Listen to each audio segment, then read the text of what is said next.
What's good? People are crashing out over this job market. I don't blame them, but let's get to it. I just want to know why it's so hard to get a job, man. In 2025, it is literally impossible, bro. When you do, you get 7 rounds of interviews for some reason, man. Just for them to go with another candidate. You cannot find the job in 2025. It is literally impossible, and I keep crashing out about it. How the are we ever gonna find a job? Why is it so hard, man? It should ever be this hard. I swear, bro.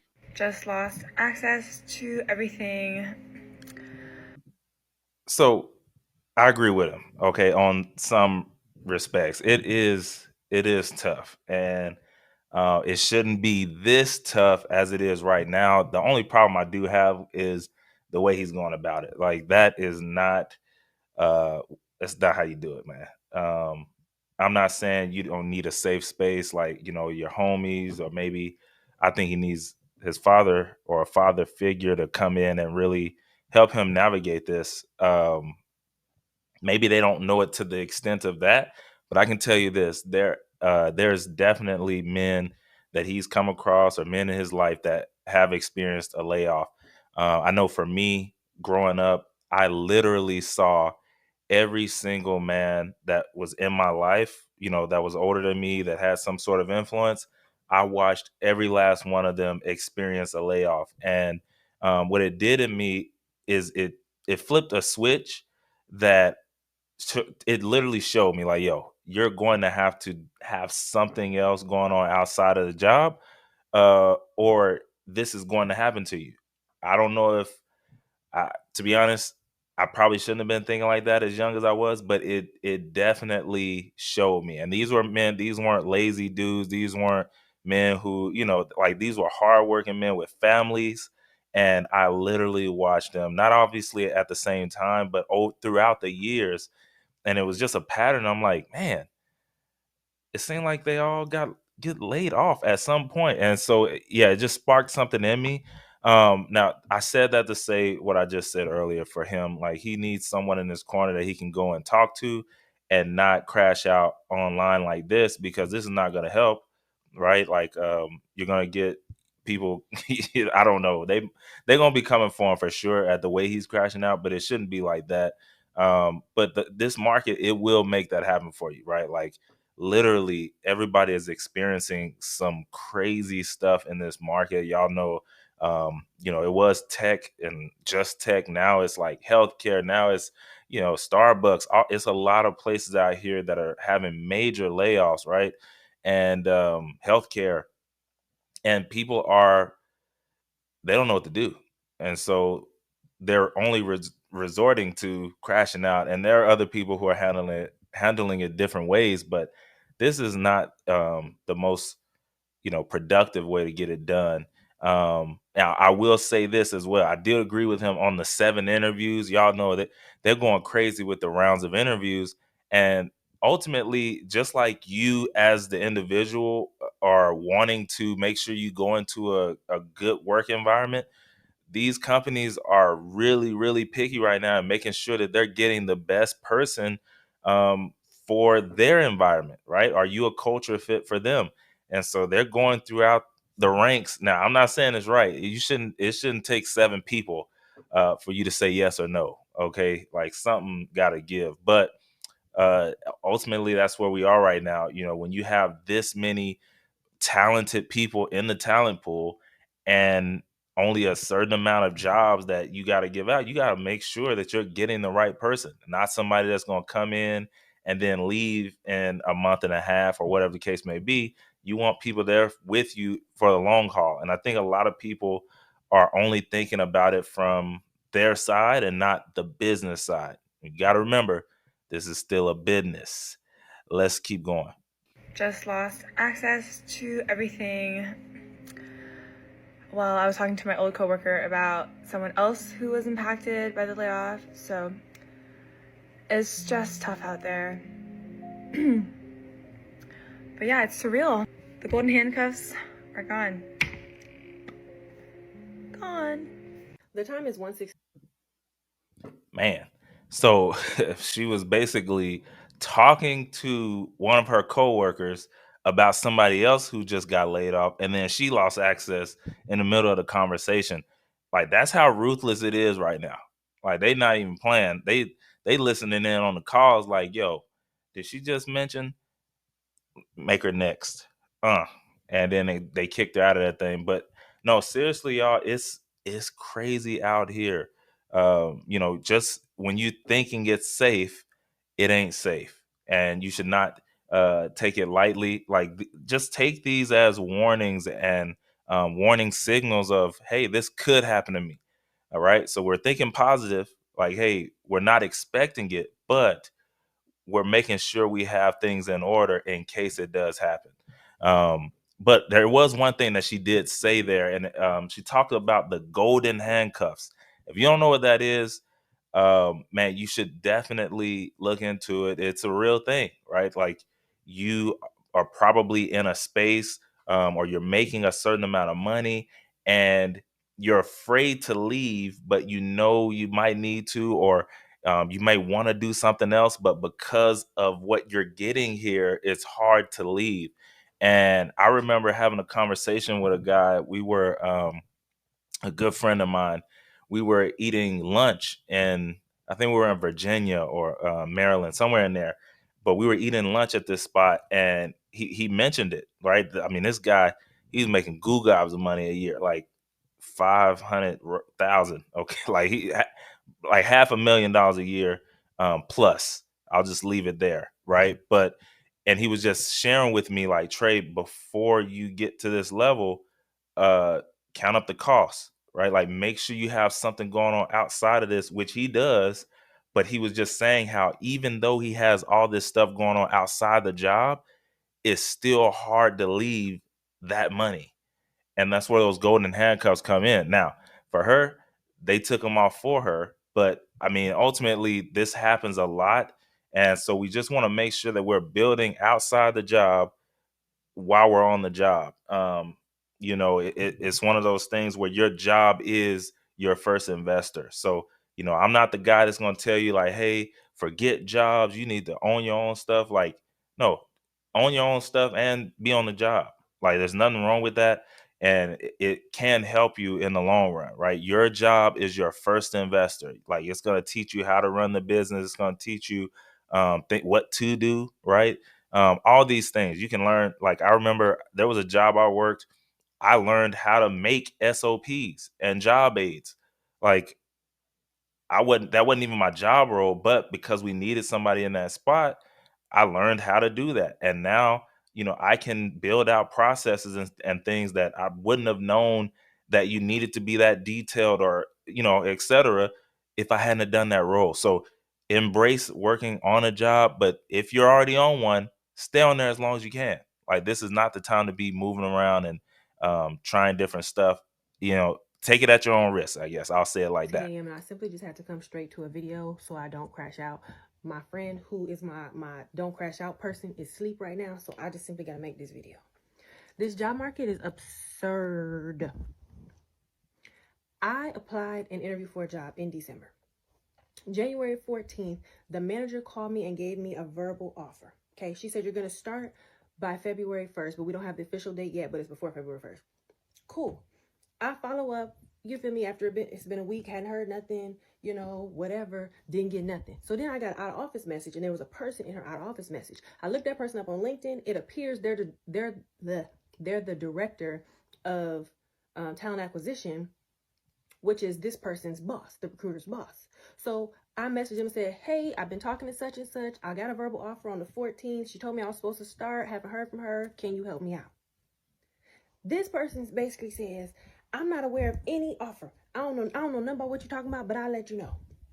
All the while, I also emailed the man that I interviewed with, who would have been my boss, and pretty much said the same thing. This man just messaged me. He just messaged me and said, thank you for reaching out. I was surprised to hear that you were given an impression of a verbal offer, as we did not extend one. Please hold for recording. We have official confirmation our client has signed, and so we are just waiting on official start dates. But Okay. he wants you to be a consultant. If it's something you are still Awesome. interested in. Definitely. Okay, fantastic. Hold on. Let me fast forward. But where are we going to be able to land for an hourly rate? Oh, great. Did y'all talk about that? Or were you able to talk about We kind of did what talk you're about looking it. for? I told him what my range was, and he just kind of said that that's in the ballpark. But he said that he had to, wait until like the final contracts or whatever to see what they're able to pay. Perfect. Yeah, I don't see any issue with. I don't think I'm gonna get any pushback on that. Okay, excellent. Yeah. Let me go back to the message now. I'd like to clarify this and better understand what was communicated to ensure there was no confusion. I sincerely apologize for the misunderstanding. Now, me being me, because I am who I am, I responded and I said, oh, and I CC both of them other people. Thank you for your email. I have attached the recording from the phone call where she explicitly gave me the offer. Don't play with me. She specifically said, our client has signed, so we are still waiting for official start dates. He wants you to be a consultant if that's something you're still interested in. This was not an impression I had. It was verbatim. I believe it's important for you to hear this for clarity. Further, I go, that said, I think it's crucial going forward that your company operates with integrity and honesty. It's essential to avoid leading potential employees on, especially when there may not be clear intentions or alignment from the outset. I was genuinely excited about this opportunity to work for a company for this company, and I thought it was going to be a perfect fit. However, I would prefer to not be considered for further opportunities with your organization. I value working with companies that prioritize transparency and integrity, and I'd rather focus my efforts on finding a place that shares those same values. Don't piss me off, and I attached the recording. I don't want to work here, but also you're not about to play in my face like this woman did not call me and give me that offer. Are you insane? Everyone should be taking. Yo, that was wild. Good shout out to her for getting her receipts and having those receipts, right? It's important to have those in these days. Now these people recording themselves getting laid off and all that kind of stuff, that's a little wild, a little out there for me. But in a situation like this, like it's good she had those receipts. Now I will say, the company, yes, not good integrity there, on their part. The best thing for them to do would have just been honest. Hey, we found a better candidate, because that's probably what happened there. Sometimes when we're going through this, we forget this is a business, and in business you got to make tough decisions. Now, the craziest part about this is that the space that we're in right now, you have an influx of people graduating who need jobs, and you have an influx of people who are getting laid off who need jobs.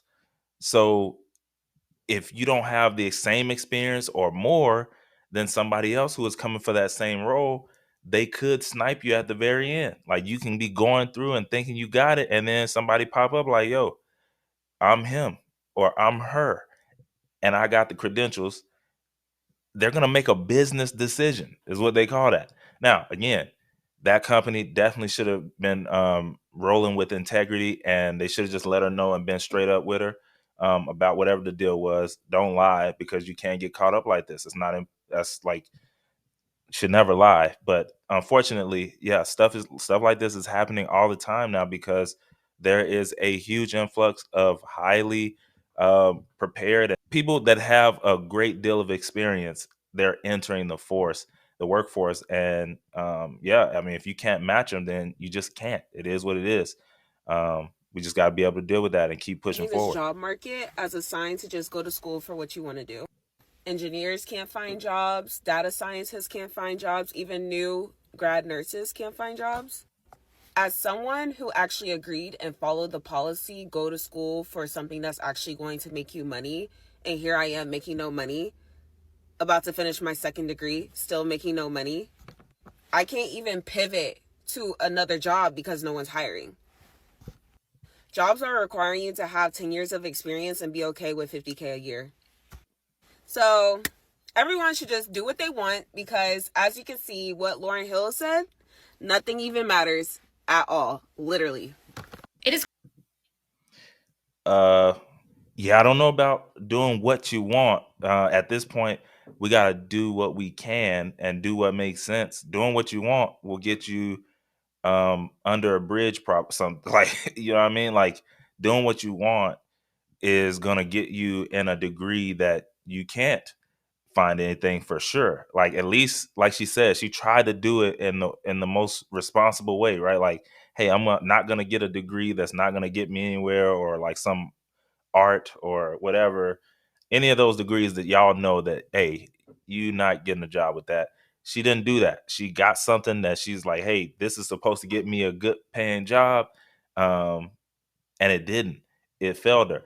But that does not mean that we should just do anything. Ultimately, it just means we got to be way more tactical in order to get the role. And so, yeah, I don't know about that, but I hear where she's coming from. It's just like, yo, if it's gonna be like this, I might as well do it out. But I don't know. I don't know. I think we just got to be way more tactical in the position that we are trying to find ourselves in. And sometimes you got to go down to go up, right? So you can be going for this role and you're not getting in there, but there could be a role right under it or adjacent that, you know, like, yo, if I get in this one, I can parlay that into this role that I really want to get into. Yeah, it's going to be an additional 6 months or whatever. But if I'm as good as I know I am, I'm gonna do it, and I'm willing to get in there and try it and come in low so that I can go up high. And sometimes that's what we got to do. We got to do what you can to get where you're trying to get to.